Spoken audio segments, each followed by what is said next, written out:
Purihin po natin ang ating dakilang Diyos. Taas po natin ang ating mga kamay. Feel the presence of the Lord. Hallelujah. Dapat kang papurihan. Dapat kang sabay naman. Panalkan makapunin ang Diyos. Pagbuti.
Maraming salamat po sa iyong presensya, Panginoon.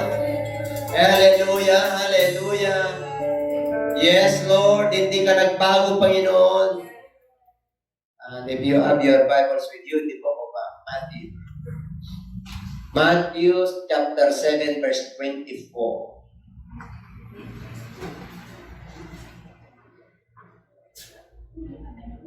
Therefore, kaya nga, whoever hears these sayings of mine and does them, I will like him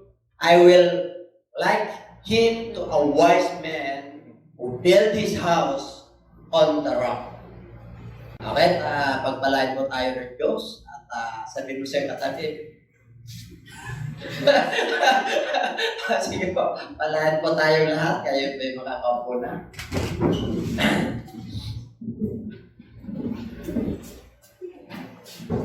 And my preaching this morning is entitled A Wise Man.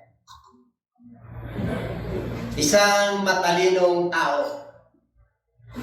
No? At ang katalinuhan po ay minsan, ito po ay tinatawag na gift. Inborn. At meron naman tinatawag na natututunan o learning. No? Na tututo po tayo kaya tayo po ay tumatalino. At ang mga tao po ay may kanya-kanyang level of understanding, yung kanilang pagkuha. No? Pero dito po, mamimili lang ang tao. No? So, ang nais ng Lord, ang sabi raw sa binasa po natin, ito raw ang matalino. Itong mga nakikinig ng kanyang salita at isinasagawa, ay hinihantulad sila sa isang matalinong tao na siya ay nagtayo ng kanyang bahay sa ibabaw ng bato. Kaya, ang nais ng Lord, ang kanyang mga anak ay matalino. At ang katalinuhan na ating tatalakayin ay hindi katalinuhan na na-acquire natin sa secular school.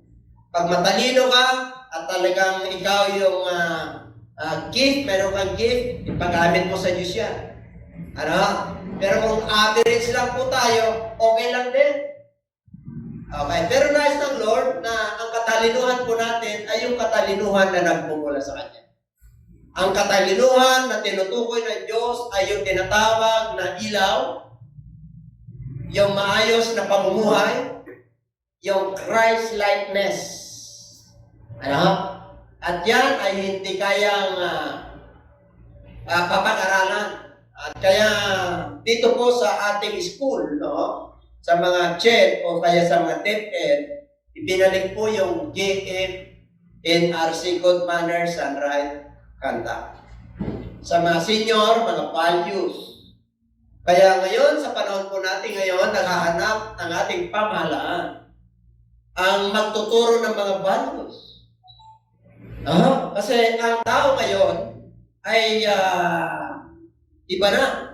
No? May mga kanya-kanyang mga pananaw sa buhay, may kanya-kanyang mga konsepto at pag-iisip. Kaya there is the comparison between wise and a fool. Isang hangal at isang matalino. Ang comparison po riyan ay depende sa foundation, sa saligan. Kung ano yung acquire mo, kung ano yung upgrade para sa'yo, na nakita mo sa tahanan, nakita mo sa kapaligiran, na-impression ka sa iyong mga kabarkada, okay, yun ka. Ay nga may kasabihan Ano? Pag kayo ay magkasama, same feathers flock together. Kaya dito po, itong parable ng ating Panginoon, we are able to identify two kinds of hearer by His teaching. Pag nagtuturo po ang ating Panginoon, mayroong dalawang audience. Dalawa lang.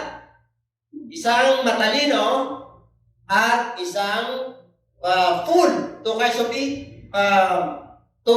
of audience in hearing His word. Matthew chapter 7, verse 26. Fool. Number one is fool. Foolish. Sino yung mga foolish? But everyone who hears the sayings of mine and does not do them will be like a foolish man who built his house on the sand. Kanina, nasa ibabaw ng bato. Itong ano na to, itong hangal, umangmang, ang sabi niya, nakikinig, pero hindi sinasagawa. Sayings of mine. Salita ng Diyos yan. Pag sinabing sayings of mine, it is not the word of men, nor the kings of the earth, but the word of God. Kaya ang pinag-usapan natin dito, yung salita ng Diyos. Kaya sabi niya, at hindi nila sinasagawa, iniyang tulad ito sa isang hangal na nagtayo ng kanyang bahay sa buhangina. Kaya dalawang audience natin dito. Ngayon, mga kapatid, kaya pag sa pangangaral ng salita ng Diyos, sa 24, okay, number 2 is the wise, hearers and doers of the word. Okay, how important is the word? Gaano kahalaga? Nabasa po natin sa pinaka-text kanina, 7:24, na yung matalino raw ay nagsasagawa. Ibig sabihin, ina-apply niya yung salita ng Diyos. At ito po ay tulad na nagtayo po siya ng bahay sa ibabaw ng bato. Ang pagtatayo ng bahay ay may saligan. You know what's saligan? Foundation. So, ang Kristiyano po ay depende po sa foundation. Ano? Yung foundation po ng pamilya, foundation po ng school, foundation po ng government, at yung mga environment mo. Ganun din sa Word of God. Ang gusto ng Lord how important is foundation. Tingnan natin ang Matthew chapter 24. Okay, Matthew chapter 24 verse 27. Ang sabi riyan, yung 27, and the rain descended, the floods came, and the winds blew and beat on that house, and it fell, and great was it full. Ito yung foolish. Tumating daw yung bagyo, yung ulan, kumaha, nahangin, karoon ng hangin, matindi, inampas yung kanyang bahay, at matindi yung kanyang pagkabagsak. Bakit po? Because of the foundation. Kasi yung salita ng Diyos, naririnig niya, pero hindi niya sinasagawa. Maraming mga mananampalataya na pag nakasing ang preacher o yung man of God, iba ay nalalaglag sa daanan.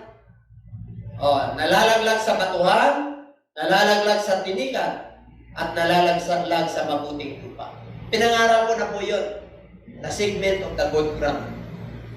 Okay ba? Panoorin nyo na lang po yun. Ang ganda. Ngayon, dito, ang tatalakayin natin yung dalawa lang. Wise and fool. Mamili po tayo pagka sa Lord. Hindi tayo mamimili ng 3, 4. Dalawa lang pagpipilian.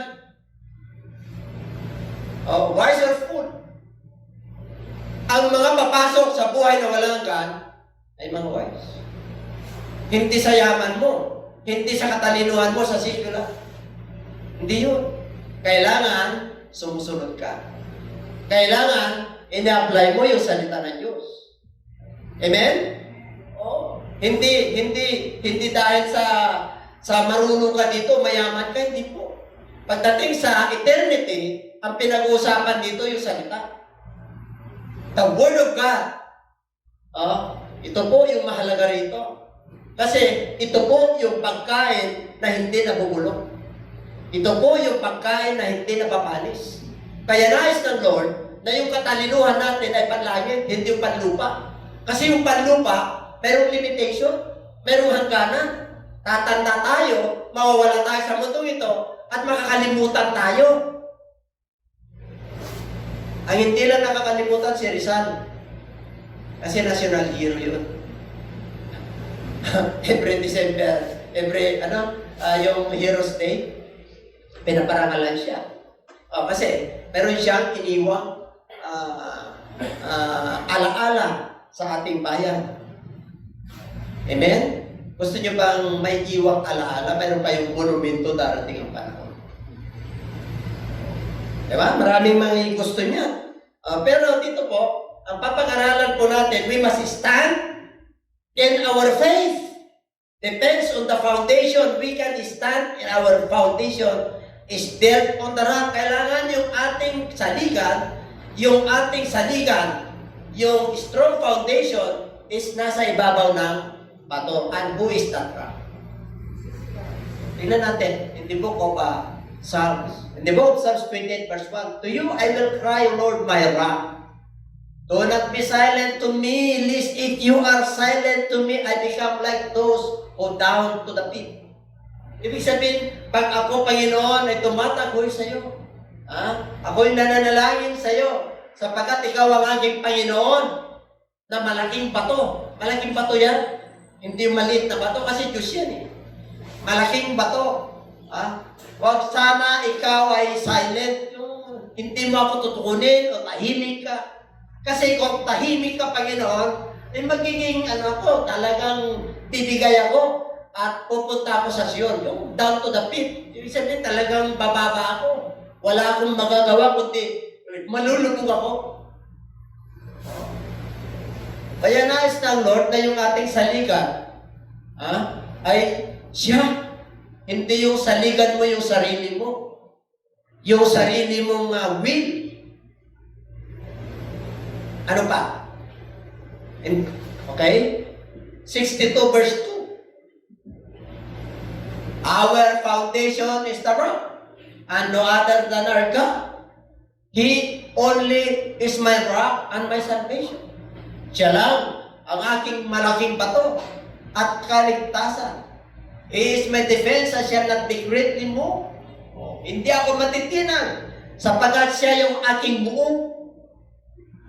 Pag sinabi mo, siya yung taga-depensa mo. Walang makakahadlang, walang pagkalooban ng Diyos. No? Hindi ka matitina, unmovable, unshakable ang inyong pananampalataya sa Kanya. Bagamat may mga dumaraan na bagyo, hindi ka matitina kasi yung foundation mo ay nasa ibabaw ng bato. Palampakan natin ang ating Diyos. Yes. 6 and 7. He only is my rock and my salvation, is my defense, I shall not be moved. 6 and 7. In God is my salvation and my glory. Sa Diyos, siya ang aking kaligtasan. Yung kalawalatian. The rock of my strength, siya yung malaking bato ng aking kalakasan. And my refuge is in God. Siya ang aking muong. Kaya pag matalino ka, matindi ka. Kaya yung mga problema po na dumarating, parang dumadaan lang. Kasi, yung mga pangako ng Diyos ay nakabaon sa yung isip, nasa puso mo, at ina-apply mo yun sa buhay mo. Yun ang nais ng Lord. Kaya dito po sa 1 Corinthians 3:11, for no other foundation can anyone lay than that which is laid, which is Jesus Christ. Wala nang iba na inilagay. Siya na yun. Wala ka nang hahanapin pa. Ay, yung iba naghahanap pa eh. Sa panahon po natin ngayon, abay mga kapatid, kanya-kanyang diskarte sa buhay ngayon. At bilang tao, talagang manghihina ka sa mga nangyayari. Mawawalan ka talaga ng pag-asa. Pero yung mga anak ng Diyos, dapat nakalitaw yung kanilang pananampalataya kahit lubog na sa kahirapan. Pero yung pananampalataya mo, nakalitaw pa rin sa Diyos. Yun ang nais ng Lord eh. Kaya sabi niya, pag tumarating na yung mga bagay na ito, you must lift up your heads towards heaven for your salvation through it now. Pag nangyayari na yung mga bagay na ito, itingala mo ang iyong ulo sa kalangitan sapagkat malapit na ang pagliligtas ng Diyos. Ibig sabihin, the end is near. Hallelujah. There is no other foundation in this world. Diba? Merong foundation dito sa mundong ito. They were strong. Why? Wealthy sila. Yun yung kanilang foundation, yaman. Yung foundation nila, yung kanilang fame. Yung kanilang kasikatan. Yun ang kanilang pundasyon. Yung kanilang foundation, yung kanilang negosyo. Pero pansamantala lamang po yun. The praise of people. Tinitingala. Sinasaluduhan. Amen? Maganda po yun. Saluduhan ka. Amen? Tayo, puso na lang. Dati, nagmamano tayo eh. Ngayon, social distancing na eh. Mayroong ipinasok sa Kongreso, si Bayani yata yun, nagpasok, na ang ating greetings ngayon ay yung hard na lang.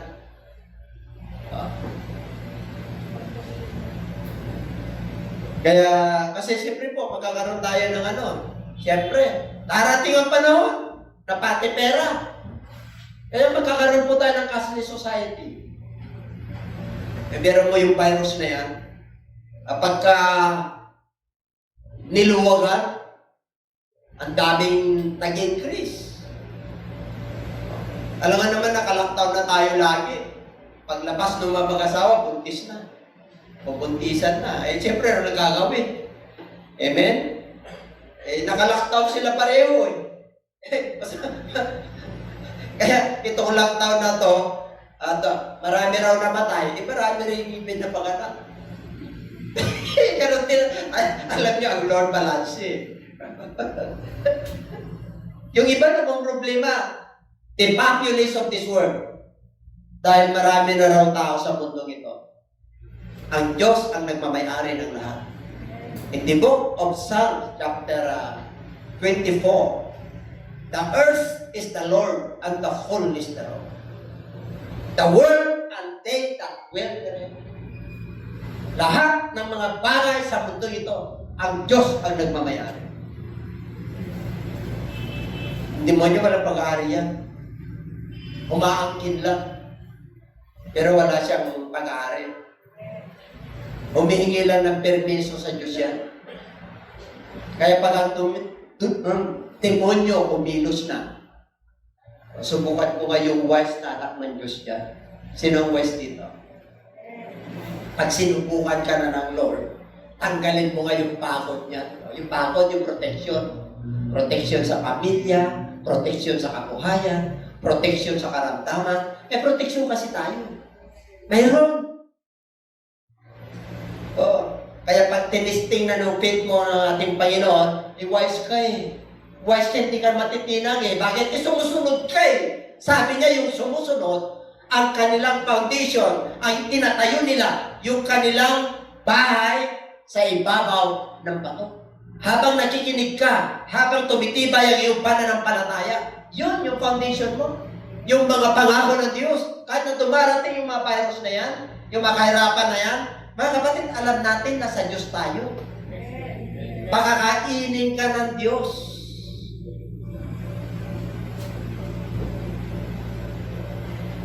Palampakan po natin ang ating Panginoon. Yes. Kaya dito po, sa 1 John chapter 5 verse 20, tingnan niya natin yan. Ano nakalagay niya? And we know that the Son of God has come and has given us an understanding. Meron ba tayong understanding? Kasi pag wise ka, alam naman wala kang unawa. Ang mga tao na walang unawa, food. Pag anak ka ng Diyos, nakakaintindi ka. Malinaw ang salita ng Diyos. Mas malinaw pa sa sikat ng araw. Kasi hindi ka mangmang. Kasi anak ka ng Diyos eh. Ang anak ng Diyos na sumusunod sa Diyos ay hindi siya fool or foolish. Kaya sabi niya, alam natin na ang anak ng Diyos ay dumating na at binigyan tayo ng unawa that we may know Him is true. Who is true? Nakikilala natin na siya ay totoo and we are in Him. Who is true? Nasa Kanya tayo. Ang banal na Espiritu ay nasa atin in His Son Jesus Christ. Who is Son Jesus Christ? This is the true God and eternal life.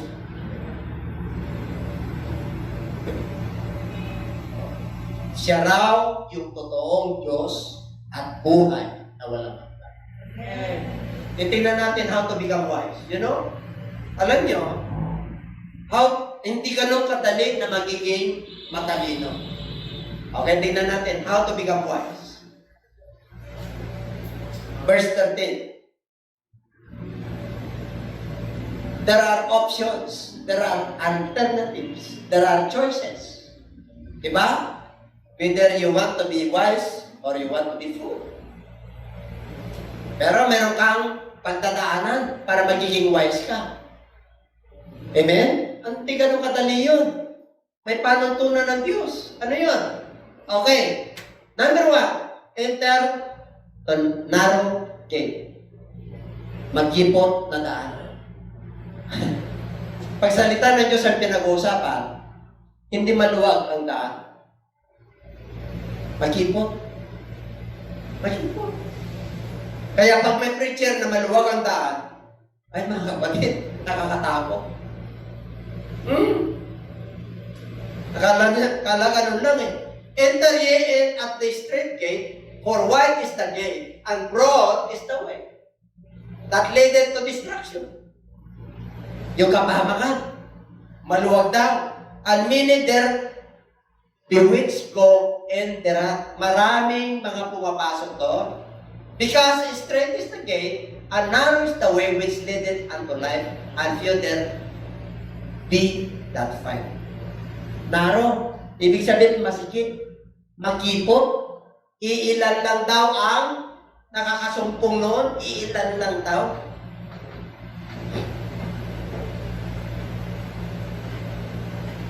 Ano daw? Iilan? Few. Pero doon sa distraction, many. And many.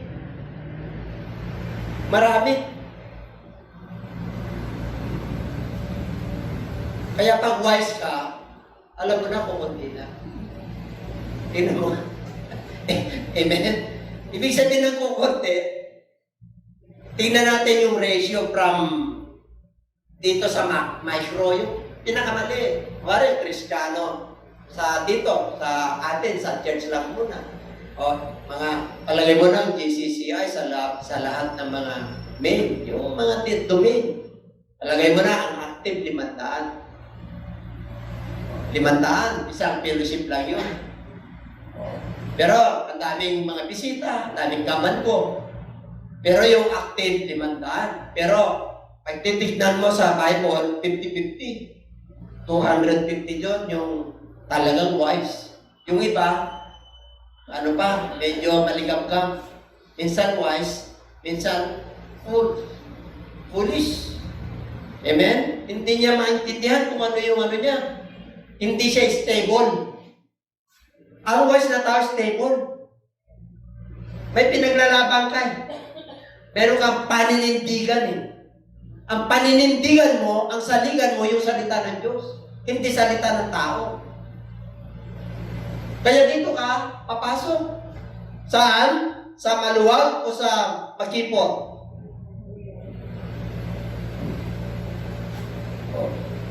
Ang maluwag, maraming maluwag. Oo. Pag puro lang at walang saway, mamaya magkatuksuhan pa, puro sila labing-labing na ron. Oh, merong isang malaking isang denomination na pwedeng change partner. Kaya masigit talaga. Masigit talaga. Amen? Hindi obra. Hindi obra yung gano'n. Hindi pwedeng emotion dito. Ang kailangan dito, wisdom. Knowledge. Ang wisdom ito, ang knowledge ito. Ano mas mataas? Huwag kang mag-rely dito. Kailangan lagyan mo nito. Andyan pa ba kayo? Palakpakan natin ang Lord. Yes, yung palakpak talaga. Natin ang tao. Number 1, to become wise is enter into the narrow gate. Number 2, kasi yan ang ng Lord eh. Requirements niya eh. You shall know them by their fruits. Maraming false. Ano mas maraming false? True or false? Pag sa school, kailangan pag wise ka, kailangan marami ka true. Di ba? Para makapasa ka. Ikaw din sa Lord. Ha? Pag nag-exam tayo rito, pag may dumating na false prophet, alam nyo na. Kailangan maliwanag sa inyo. Amen? Maliwanag po. Kasi pag hindi tayo nag-ingat, even the very elect, they shall be deceived. Ang dami na pong nataya. Mga manggagawa, ati pastor, sa iba, ati fellowship. Kaya, noon pa sinasabi na ng Lord 2,000 years ago. Hanggang ngayon. Beware of false prophets. Mag-ingat sa mga bulaang propeta. Darating sila sa inyo in sheep's clothing, but inwardly, they are ravening wolves. O may dala-dala silang ano. Hindi tulad yan sa puntot eh. Ganda sa labas, sa loob. Puro buto. Kaya dito, you shall know them by their fruits. Alam niyo ng bunga. Amen, kayo mag-ingat. Kasi ang demonyo. May yalok yan. Pansamantala lang. In maintaining the church, hindi ganun kadali.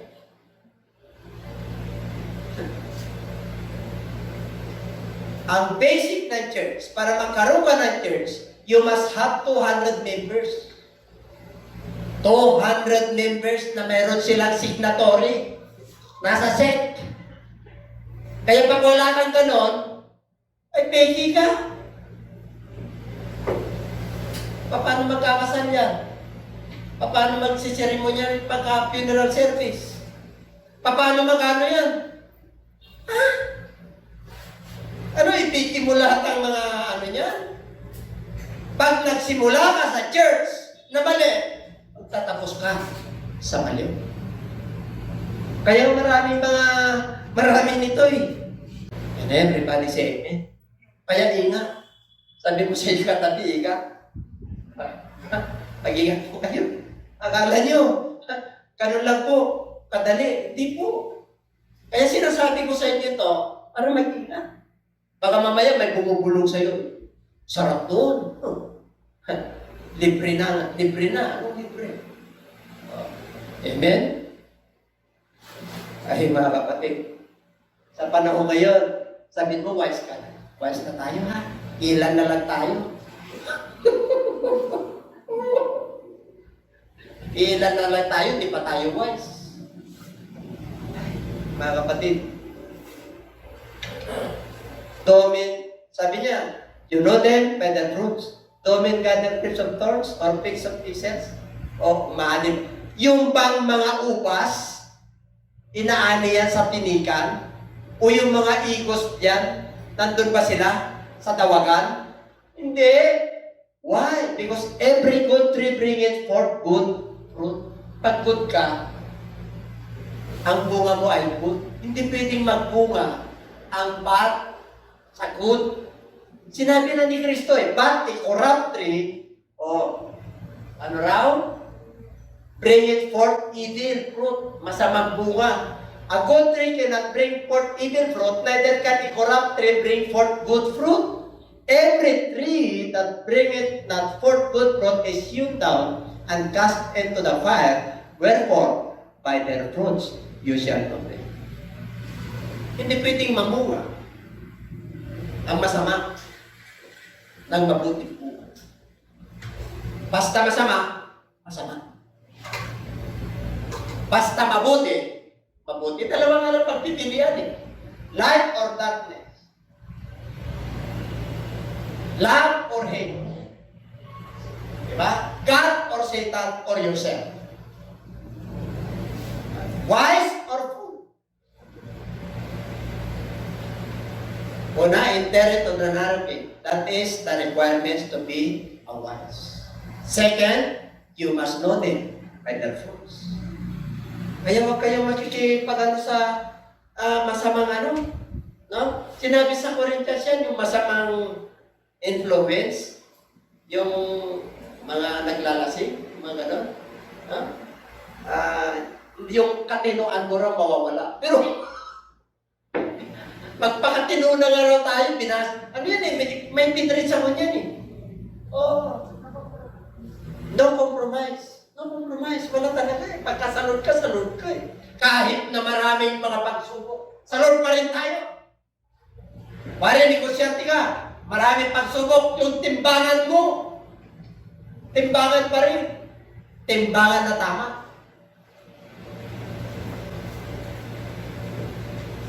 At kung ikaw ay mananampalataya, kahit na nagraranas tayo ng kahirapan, yung timbangan ng Diyos, timbangan niya pa rin yun, di magbabago.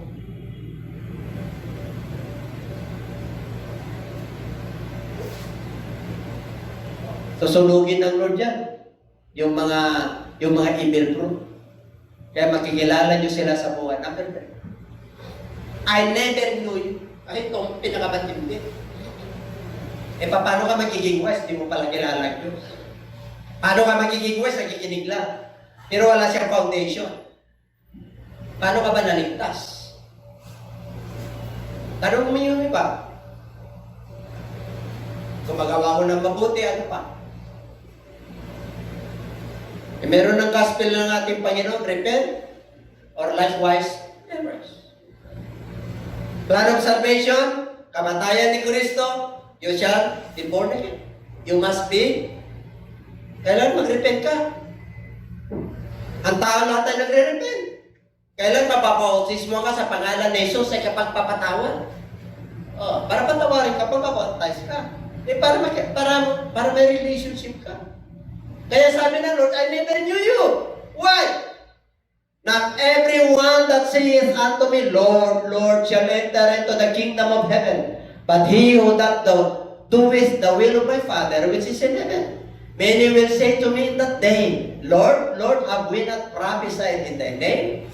And in thy name have cast out devils, and in thy name done many wonderful works. And then will I prophesy unto them, I never knew you.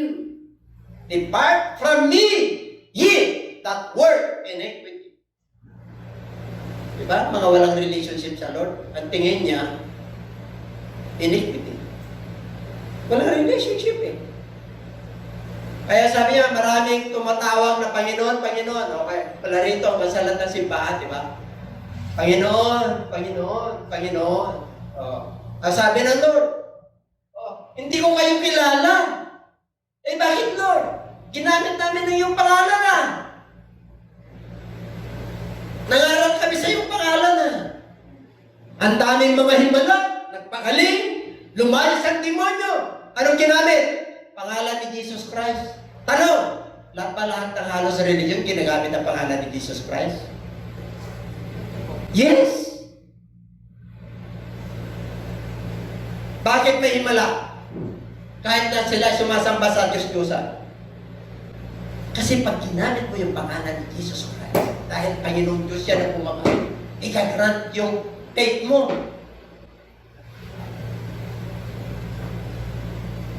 Igagrant yung faith mo. Bakit? Ginamit mo yung pangalan niya eh. He cannot withhold because that is the promise of God. Pangako niya yun pag ginamit mo yung pangalan niya. Kaya dito magkakaroon ng problema. Ginamit nyo nga yung pangalan ko, hindi ko naman kayo kilala eh. Wala kayong relationship sa akin eh. Ganito lang po yan. Halimbawa, yung clear na halimbawa, si Trump, Amerika, presidente siya. Kilala ba natin siya? Buong mundo, kilala siya halos. Yung mga bata, yung mga nag-aaral. Sino presidente ng Amerika? Si Trump. Sino presidente ng Pilipinas? Pag Pilipino ka, alam nila eh. Itanong natin si Trump. Kilala ba tayo ni Trump? Kilala ba tayo ni Duterte at Pilipino tayo? Kahit na bishop ako, papunta ako sa Malacanang, hindi yan. Ang pinag-uusapan is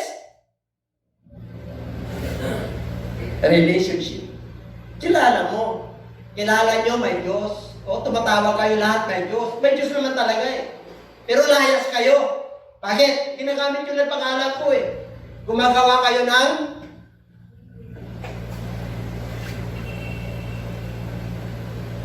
kaya no wonder why.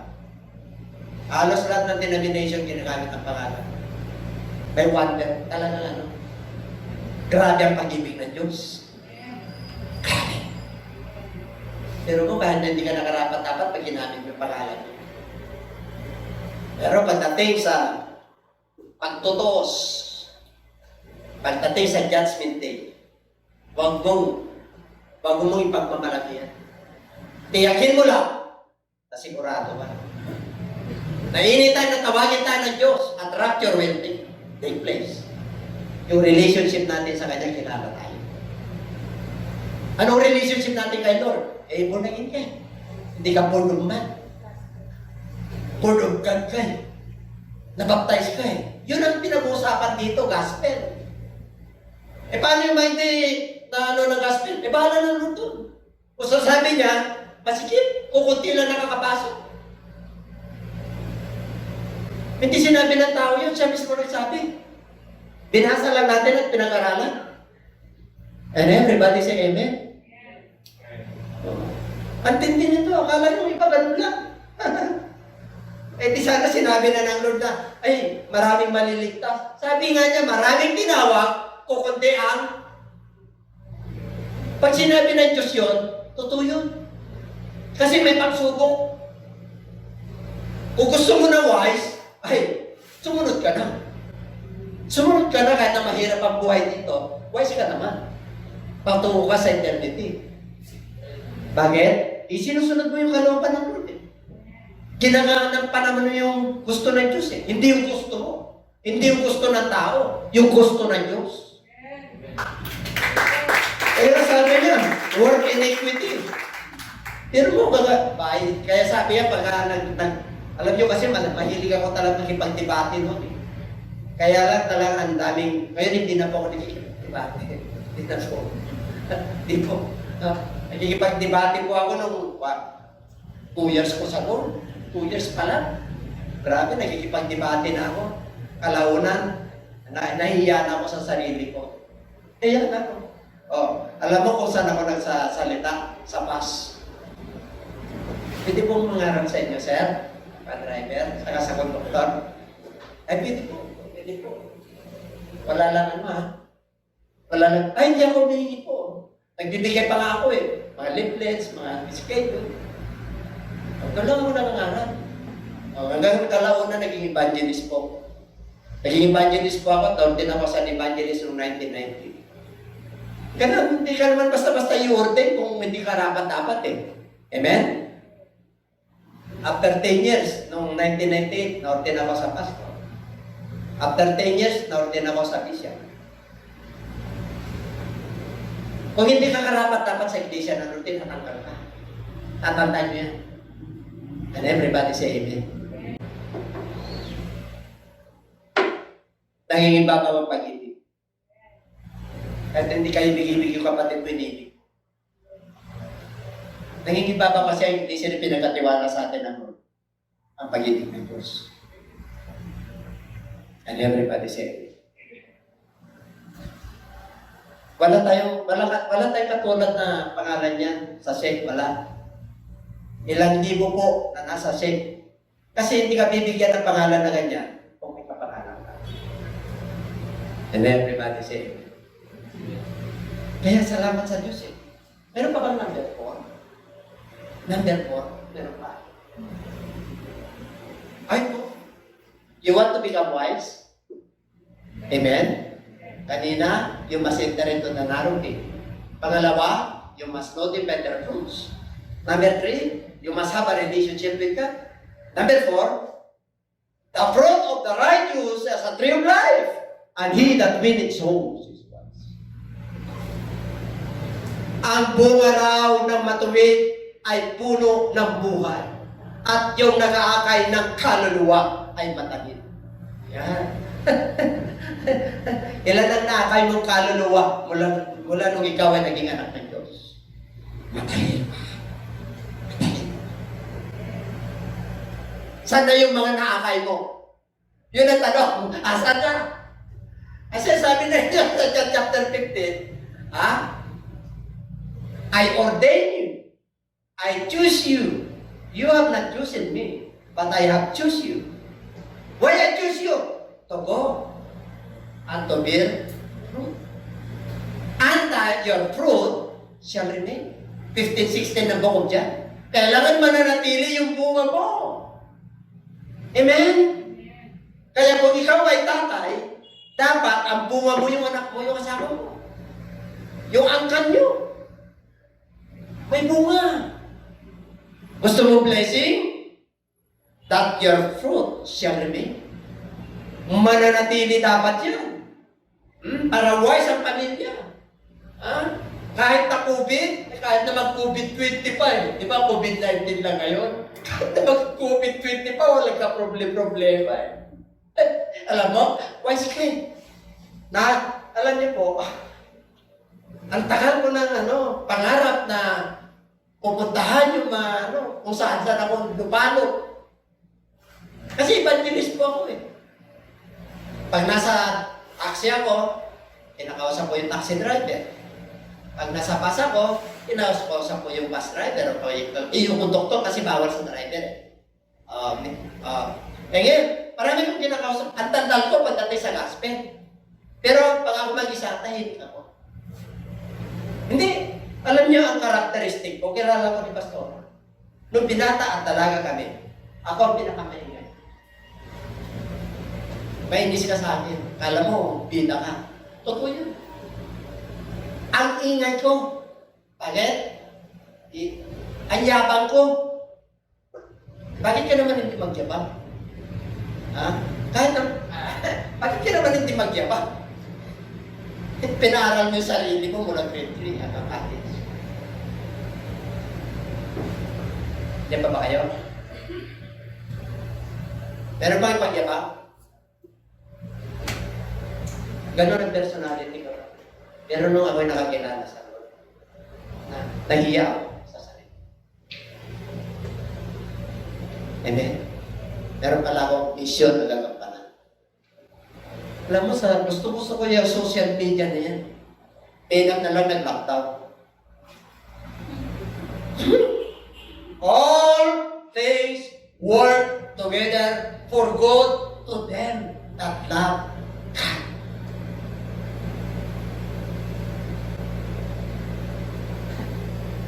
Kaya nga, libre na tinanggap ko, libre na pamahagi ko. Pero wala tayong bayan sa social media. Yung iba meron, nag-ads.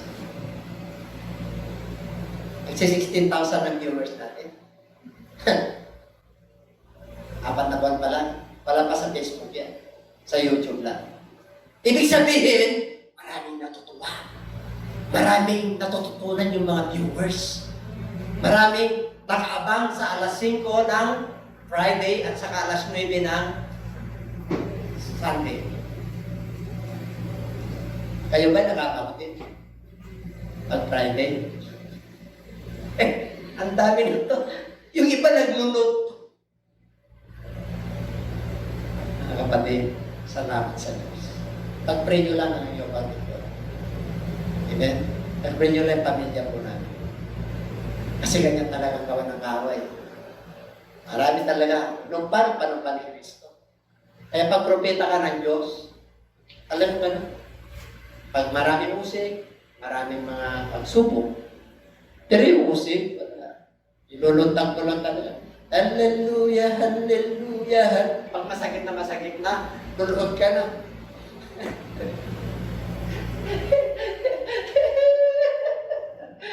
Pag nandito sa pulpito, kala mo walang problema. No? Diyan pa ba kayo? Parang kayo din, walang problema. Siyempre, alam naman problema kayo, wala tayong problema dito. Wala. Meron pa ba? Kasi meron pa akong pang-climax, wala na, di ba? Ang pagiging matuwid ang nagbubunga ng buhay at matalino ang tao sa kanyang kapwa ay bakit. Sinabi ko na. Wala na, tapos na. You make your choice. You want to become wise or fool? You want to become wise? The Word of God, kailangan i-apply mo, sundan mo, kahit na anong mangyari, yung foundation mo matatag, kahit na may sakit, may kahirapan, may mga infection, may mga virus, magulo na, wala nang kakainin. Anong sabi ni Habakuk? Prophet Habakuk, wala nang ani, wala nang gatas, wala nang ubasan, wala na lahat. Yet, I will worship the Lord. My God, I will praise Him. Yan yung mga ginto sa harapan ng Diyos. Yun yung mga jewels, yung mga kumikina at nalulungod ang Lord. Pag ang Diyos na nasa langit ay tumingin sa baba, nakikita niya mga kapatid na itong mundo na ito ay madilim na. Ilan lang ang nag-iilaw. That's why the Bible tells us that you are the light of this world. And if you are the light of this world, ay hindi mo pwedeng itago yan. Kailangan nagniningning ka. Pag-evangelize ka, mag-evangelize ka. Pag-teacher ka, mag-teacher ka. Pag-preacher ka, mag-preach ka. Pag-pastor ka, mag-pastor ka. Yan yung matatalino. Tinitingnan ko sa inyo. Lahat dito matalino.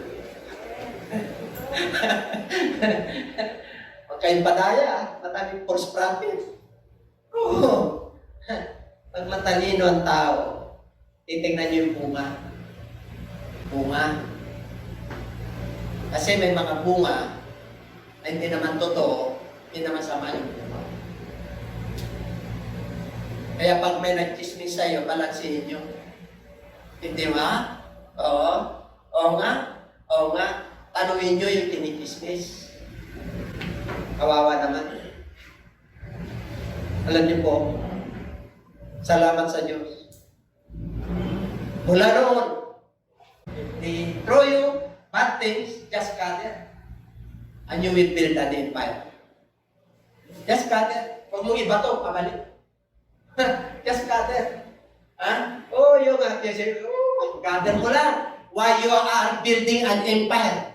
Because your foundation is in the rock. You have the Word of God. Ha? Bakit? Kinagather mo dun, learning mo eh. Ang talino mo. Bakit? Alam mo na eh. You know how to discern good or evil. Alam mo, yung lumalapit sa'yo, false prophet, 20 false prophet, or true prophet. Alam mo, pag may nagturo sa'yo, you are wise. Alam mo yung doctrine mo, tama. 100%, nakatongtong ka. You are wise. Kaya pag may nangyayari sa'yo na hindi maganda, punta ka sa man of God, bakit? Ang tapat ko naman, bisya. Bakit ganito? Ang dami lumabas na bulutong. O, di ba? Hindi lang bulutong, kulanin pa. Kung naging kulanin, piksa na. Bakit ganun? May, lagi naman ako sa service. Nagbibigay naman ako ng ikapo. Isabi ko lang sa iyo, magpakatatag ka. Bakit? Pag nalampasan mo yan, kasi yung pagod nakalis eh. Pag nalampasan mo yan, ay yung pagod mo, yung nawala sa iyo, tutublihin, balik sa iyo. Ang dami kang matutunan sa Diyos. Just gather and build an empire. Yung empire doon, pagtingin mo sa kanila, iiba sila sa iyo. Alam nyo, malayo pa lang yan. Sana hindi. Wala yung shadow ni Bishop dito. Nananalangin pa yan. Alam nyo ba kapatid, pag dinagahan ng ulo, yung tao na meron kang guilty feelings, meron kang nagawa na hindi maganda sa kanya, hindi ka makatingin ng tuwiran eh. Yung pampabagahan ka ng Diyos sa ulo mo, sa ulo, hindi sa inyo sa ulo ng mga kumukontra. Ayaw nila akong mangaral eh. Ayaw nila siguro yung tsura ko. Ayaw nila siguro yung boses ko. Talagang ganun eh. Bigay ng Lord to eh. Kaya lang naman na hindi ko gamitin, ipapaon ko lang. At pagdating ng pagsusulit na wala. At gamitin ko ng gamitin, alam nyo, habang andun ako sa akin, pinapakinggan ko yung boses ko eh. Ako, pangit talaga eh. Ako, pag dumadami ang viewers, siguro inanod na lang ng Lord. Ako, pag tayo ko dito, pagandahin mo yung boses ko. Hindi, pareho lang eh. Walang ganda-ganda dito pag nasa Lord eh. Pagka kumilos ng Lord, walang professional ka na nakatangin ka na ito. Ha? Amen? Yung iba, hindi pa masasayang yung Lord ako. Hallelujah, praise the Lord. Diba? Pag pinuspos ka ng Holy Spirit, puspos talaga. Kahit na presidente ka ng kumpanya pa eh. Si Haring David ngayon, sayo ka sa kanya, presidente. Baibang tuloy kong bigyan mo. Nandiyan. Hari!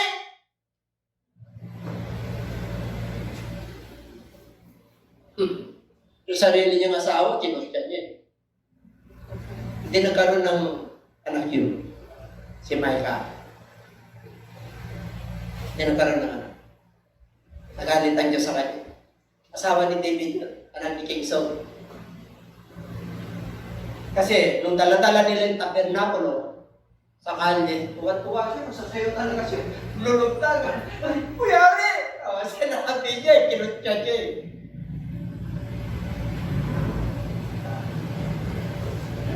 Kaya yung ibang minsan may pagpuri tayo na pagsamba, pero ang ingay dito ay yung ingay talaga na pagsamba sa 115 ng Book of Psalms. Praise Him in the hiding sounding cymbal, and praise Him in the high sounding cymbal. Praise Him with an string instrument. Praise Him with the lyres and organs. Praise Him with the trumpet. Praise Him with drums. Praise Him with the high sounding. Paano ka magpuri sa Lord? Magkakaroon ka ng dividing heart. You must express!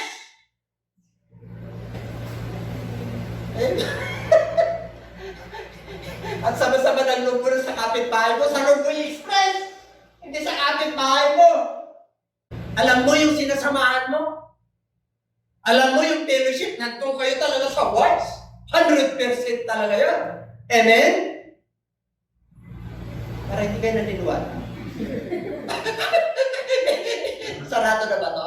Hindi pa naman. Sarado na. Okay. Nasa social media tayo. Kasi hindi. Siyempre lang mo tanghali na rin. Ginaganahan lang ako talaga eh. Okay? Tayo lang. Wise tayo.